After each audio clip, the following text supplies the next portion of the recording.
ટોપ સ્ટોક્સની વિગત સાથે જોડાયા છે સહયોગી નીરજ અને Aarti. Good morning again. Neeraj, પરિણામોની સિઝન હવે શરૂ થઈ ગઈ છે, તો કયા શેર્સ આજે સૌથી પહેલાં શરૂઆત કરશો? જે આપણે શુક્રવારે ખાસ કરીને TCSના પરિણામ પર આપણે રિએક્શન જોયું હતું અને શુક્રવારે માર્કેટ બંધ થયા બાદ HCL ટેકના પરિણામો આવ્યા હતા અને પરિણામો અહીંયાથી આપણને થોડાક અનુમાન મુજબના રહેતા જોવા મળ્યા છે. જો ખાસ કરીને પ્રોફિટ અહીંયાથી લગભગ 7% જેટલું વધીને 4,257 કરોડ પર રહ્યું છે. આવકમાં અને એબિટની અંદર ઘટાડો છે. માર્જિન થોડા અહીંયાથી ખાસ કરીને ઘટતા જોવા મળ્યા છે. જો કે ડોલર આવક અહીંયા અનુમાનથી આપણને થોડીક સારી રહેતી જોવા મળી છે. ઘટાડો ચોક્કસથી આવ્યો છે. $3430 મિલિયન સામે 3364 મિલિયન પર છે, પરંતુ અહીંયા $3359 મિલિયન અનુમાન હતું, જેની સામે $3364 મિલિયન પર રહેતી જોવા મળી છે. બીજી તરફ ખાસ કરીને CCમાં જે આવક ગ્રોથ હતો 1.9%ના ઘટાડાના અનુમાન સામે 1.6%ના ઘટાડો રહ્યો. અહીંયાથી કુલ TCV $2290 મિલિયનથી ઘટીને $1960 મિલિયન પર રહી અને એટ્રિશનની અંદર પણ અહીંયા આપણને થોડોક સામાન્ય વધારો થતો જોવા મળ્યો છે. હવે અહીંયા HCL ટેકના FY25ના ગાઈડન્સની જો તમે વાત કરશો તો તેમણે આવક ગ્રોથની અંદર 3 થી 5%, માર્જિન 18 થી 19%, અને સર્વિસ રેવન્યુ આવક ગ્રોથ છે એનું લગભગ 3 થી 5% ગ્રોથનું અનુમાન FY25 માટે કંપનીએ અહીંયાથી આપ્યું છે. હવે જુઓ ખાસ કરીને અહીંયાથી કંપની માટે શું સારું રહ્યું છે, તો જો કંપનીએ ખાસ કરીને જે ઓફશોરિંગ છે લાર્જ કોન્ટ્રાક્ટ BFSI વર્ટિકલની અંદર એને લીધે અહીંયા ખાસ કરીને ઘટાડો આવતો જોવા મળ્યો છે અને પ્રોડક્ટિવિટીના જે બેનિફિટ તેમણે પાસ કર્યા હતા મોટા કસ્ટમરને Q1 દરમિયાન, એને કારણે પણ અહીંયાથી ખાસ કરીને રેવન્યુની અંદર આપણને ઘટાડો આવતો જોવા મળ્યો છે. એટલે ખાસ કરીને જો આ બધા કારણો રહ્યા છે ઘટાડાના, પરંતુ ઓવરઓલ જે અનુમાન હતા એ અનુમાન જેટલા નબળા પરિણામ નથી આવ્યા. એ અહીંયાથી એક પોઝિટિવ લેવું જોઈએ, જે પોઝિટિવ આપણે TCSમાં લીધું હતું. હવે અહીંથી ખાસ કરીને તમે બ્રોકરેજના રિપોર્ટ જોઈ લો તો CLSએ તમને ડાઉનગ્રેડ કર્યું છે અને હોલ્ડ રેટિંગ આપ્યા છે. ટાર્ગેટ 1566 પર આપી રહ્યા છે. સિટી ન્યુટ્રલ કોલ આપીને ટાર્ગેટ વધાર્યા છે, 1545 પર રાખ્યા છે. કોટાકે એડ કોલ આપ્યા છે અને ટાર્ગેટ વધાર્યા છે, ખાસ કરીને 1650ના ટાર્ગેટ તેમણે આપ્યા છે. જેફરીઝે અહીંયાથી હોલ્ડ કહીને ટાર્ગેટના 1630 અને JP મોર્ગને ન્યુટ્રલ કોલ સાથે 1510 અને નોમુરાએ બાય સાથે 1720ના ટાર્ગેટ આપ્યા છે. એટલે આ બધા પર ખાસ નજર રાખજો. બ્રોકરેજ રિપોર્ટ અહીંયાથી આપણને થોડાક મિશ્ર રહેતા જોવા મળી રહ્યા છે. ઓવરઓલ અહીંયાથી બ્રોકરેજનું માનવું એવું જ છે કે જે પરિણામો છે થોડાક ઇનલાઇન રહેતા જોવા મળ્યા છે. થોડી ઘણી મિસ છે, પરંતુ ઓવરઓલ અહીંયાથી એક સારી તેમને ઉછાળાનું અનુમાન રાખી રહ્યા છે. આજના દિવસમાં આપણને HCL ટેક પર ફોકસ રાખજો. સારી તેજી આવી શકે, પરંતુ કદાચ શુક્રવારે જે આખી IT સેક્ટરની અંદર તેજી આવી હતી ત્યારબાદ થોડું ઘણું પ્રોફિટ બુકિંગ પણ આવતું જોવા મળી શકે છે. આ ઉપરાંત ડીમાર્ટના પરિણામો આવ્યા. જુઓ આવક અહીંયાથી 17% જેટલી વધી છે, 18% જેટલી વધી છે. નફાની અંદર લગભગ 17.5%નો ઉછાળો છે. બીજી તરફ તમને એબિટની અંદર પણ સારો એવો એક ઉછાળો જોવા મળ્યો છે 18%નો, પરંતુ માર્જિન અહીંયાથી થોડા સ્લાઇટલી વીક રહેતા દેખાયા છે. એટલો મોટો કોઈ ઘટાડો નથી, માત્ર 0.05 પર જેટલો ઘટાડો છે. 8.73%થી ઘટીને 8.68% પર છે. એટલે માર્જિન અહીંયા ઓલમોસ્ટ આપણને થોડા ફ્લેટિશ કાઇન્ડના રહેતા જોવા મળ્યા છે. પરંતુ કંપની અહીંયા 6 સ્ટોર્સ એડ કર્યા છે અને 371 સ્ટોરની કુલ સંખ્યા હવે અહીંયાથી પહોંચી ગઈ છે. એટલે એના પર એક ખાસ ધ્યાન રાખજો. જો કે ડીમાર્ટ પર ઘણી બધી બ્રોકરેજ આજના દિવસે આવી છે. CLSથી આઉટ પરફોર્મના કોલની સાથે ખાસ કરીને 5535ના ટાર્ગેટ તેઓ આપી રહ્યા છે. એમનું કહેવું છે Q1 પ્રોફિટ અહીંયાથી ઇનલાઇન હતો અને ખાસ કરીને ગ્રોસ પ્રોફિટ અહીંયાથી 21% રહેતો જોવા મળ્યો છે. હવે ખાસ કરીને અહીંયાથી સ્ટોર એડિશન કેવી રીતે થાય છે અને ગ્રોસ પ્રોફિટનો ગ્રોથ કેવો રહે છે એના પર ઇન્વેસ્ટરને નજર રાખવાની છે.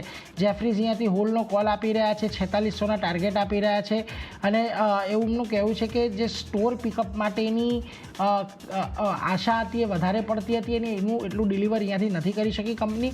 જોકે JP મોર્ગન અહીંયાથી ઓવરવેટ કોલ આપી રહ્યા છે અને 5400ના ટાર્ગેટ આપી રહ્યા છે. એટલા માટે અહીંયાથી ખાસ ધ્યાન રાખજો. આજના દિવસે એવેન્યુ સુપરમાર્ટ પણ આપણને થોડુંક ફોકસમાં રહેતા જોવા મળી શકે છે. જો માર્જિનની અંદર થોડીક ચિંતા છે, પરંતુ ઓવરઓલ એક સારા પરિણામ આપણને રહેતા જોવા મળ્યા છે. બીજી તરફ ઇરેડાના પરિણામો આપણને આવતા દેખાયા. પ્રોફિટ અહીંયા 30% જેટલો વધ્યો છે અને આવકની અંદર 32%નો સારો એવો વધારો છે. એમની જે મંજૂર કરેલી લોન છે અહીંયા 5320 કરોડથી લગભગ 68% વધીને 9136 કરોડ પર રહેતી જોવા મળી છે. લોન બુક જે છે આઉટસ્ટેન્ડિંગ એ 33.7% વધીને 63,150 કરોડ પર રહેતી જોવા મળી છે. જોકે એનપીએસ અહીંયાથી થોડા સારા એવા ઘટ્યા છે, 1.61% ઘટીને 0.95% પર રહેતા જોવા મળ્યા છે. એટલે દરેક મોરચે જુઓ સારું પરિણામો અહીંયા આપણને ઇરડાની અંદર આવતા જોવા મળ્યા છે. પરંતુ લેટલી સ્ટોકમાં સારી તેજી આવી છે. જોઈએ આજે અહીંયા આપણને શું એક્શન આવતું જોવા મળે છે.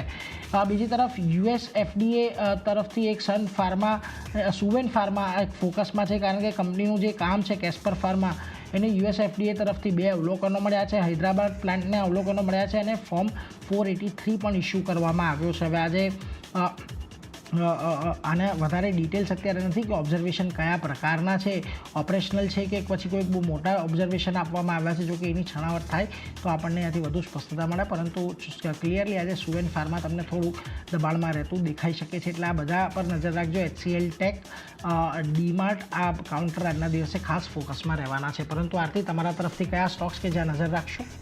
જે અન્ય પણ સ્ટોક છે જેમાં આપણને ન્યૂઝ બેઝ રિએક્શન જોવા મળી શકે છે. યુએસ એફડીએની એક્શનની તમે વાત કરી તો હું પણ શરૂઆત પિરામલ ફાર્મા, અહીંયા પણ યુએસ એફડીએનું જે એક્શન આવતું દેખાયું છે એને કારણે સ્ટોક આજે ફોકસમાં રહેશે. કંપનીના અમદાવાદ પ્લાન્ટને ખાસ કરીને કોઈ અવલોકનો યુએસ એફડીએ તરફથી નથી મળ્યા અને યુએસ એફડીએ તરફથી નો એક્શન ઇન્ડિકેટેડ પણ કંપનીને મળ્યું છે, તો ફોકસમાં રાખવાનું રહેશે. એક પોઝિટિવ રિએક્શન પિરામલ ફાર્મા આજે બતાવી શકે છે, ફોકસમાં રાખવાનું રહેશે આ કાઉન્ટર.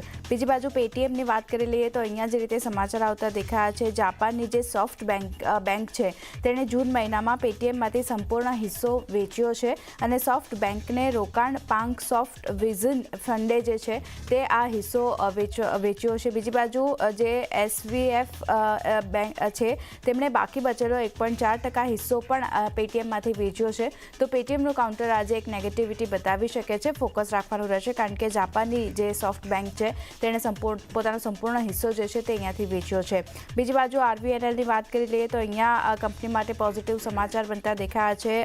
લગભગ 132.6 કરોડના પ્રોજેક્ટ માટે કંપનીને આરવીએનએલને એલઓએ મળ્યા છે, તો ફોકસ રાખવાનું રહેશે, કારણ કે એક પોઝિટિવ રિએક્શન અહીંયા આપણને બનતું દેખાઈ શકે છે. ટાટા પાવરની વાત કરી લઈએ નેક્સ્ટ કાઉન્ટર, તો અહીંયા જે રીતે સમાચાર બનતા દેખાઈ રહ્યા છે છેલ્લા 3 થી 4 વર્ષમાં ખાસ કરીને વાત કરી લઈએ તો ઓડિશામાં ટાટા પાવર જે છે તેણે 4,245 કરોડનું રોકાણ કર્યું છે અને પાવર ઇન્ફ્રાને અપગ્રેડ કરવા માટે તેમજ વિસ્તરણ કરવા માટેનું આ રોકાણ જે છે તે કંપની તરફથી કરવામાં આવ્યું છે. તો ટાટા પાવર પર પણ આજે ફોકસ રાખવાનું રહેશે. એવી રીતે ટાટા સ્ટીલની વાત કરી લઈએ તો અહીંયા જે આઉટલુકમાં ફેરફાર કરવામાં આવ્યો છે તેને કારણે સ્ટોક ફોકસમાં રહેશે.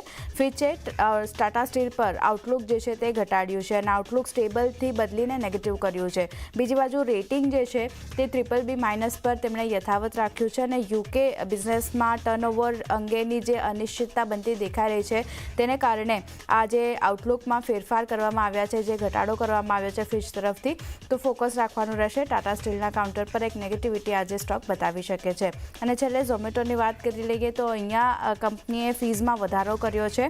ઝોમેટોએ પ્લેટફોર્મ ફી જે ₹5 હતી ત્યાંથી વધારી અને ₹6 કરી છે. હવે બેંગ્લોર, દિલ્હીમાં પ્રતિ ઓર્ડર ફી જે છે તેમાં વધારો કરવામાં આવ્યો છે અને ફી વધારાથી ખાસ કરીને એબિટા પર જે છે 1 થી 2% પોઝિટિવ અસર આપણને જોવા મળી શકે છે. બીજી બાજુ FY25ની વાત કરી લઈએ તો લગભગ 87 કરોડ ફૂડ ઓર્ડરનું અનુમાન કંપની રાખી રહી છે અને ₹1 ફી વધારવાથી એબિટા જે છે ખાસ કરીને તેના પર લગભગ 85 થી 90 કરોડની જે અસર છે તે પોઝિટિવ અસર આપણને જોવા મળી શકે છે. તો આજે ફીઝમાં વધારો કરવામાં આવ્યો છે તેને કારણે ઝોમેટોનો કાઉન્ટર પણ આજે પોઝિટિવ રિએક્શન બતાવી શકે છે. ફોકસ રાખવાનું રહેશે અહીંયા પણ. તો ચાંદની આ બધા સ્ટોક જે નીરજે જણાવ્યા બધા પર નજર રહેશે. જે બધા કાઉન્ટર